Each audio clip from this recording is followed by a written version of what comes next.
உங்களோட ரிலேட்டிவ்ஸ்க்கும் இல்லை உங்களுக்கு தெரிஞ்சவங்களுக்கு மத்தியிலையும் உங்களை பற்றின ஒப்பீனியன் எப்படி இருக்குது அப்படின்னு தெரிஞ்சுக்கணுன்னா அவங்களோட குழந்தைங்க உங்ககிட்ட எப்படி பிஹேவ் பண்ணுறாங்க அப்படிங்கிறத கவனிச்சா போதும். ஏன்னா குழந்தைங்க ரொம்ப அன்ஃபில்டர்ட். அவங்க வீட்டில் அவங்களோட பேரண்ட்ஸ் என்ன பேசுகிறாங்க மற்றவங்கள பற்றி அப்படிங்கிறத கவனித்து அதுக்கேற்றபடி தான் அவங்க பிஹேவ் பண்ணுவாங்க. இப்போ ஒரு குழந்தை உங்ககிட்ட ஹாப்பியாக வந்து ரொம்ப ரெஸ்பெக்ட்ஃபுல்லாக இல்லைன்னா ரொம்ப ஜாலியாக பேசுகிறாங்க அப்படின்னா கண்டிப்பாக அவங்க வீட்டில் உங்களை பற்றி நல்ல விதமாக பேசுகிறாங்க.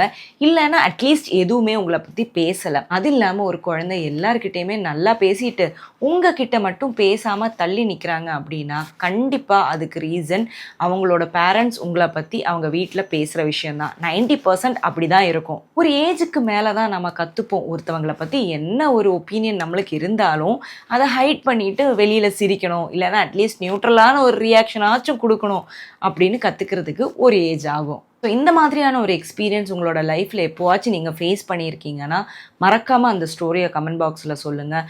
அதே மாதிரி இது யாருக்காச்சும் ஷேர் பண்ணணுன்னு நீங்கள் நினச்சிங்கன்னா இப்போவே ஷேர் பண்ணிடுங்க.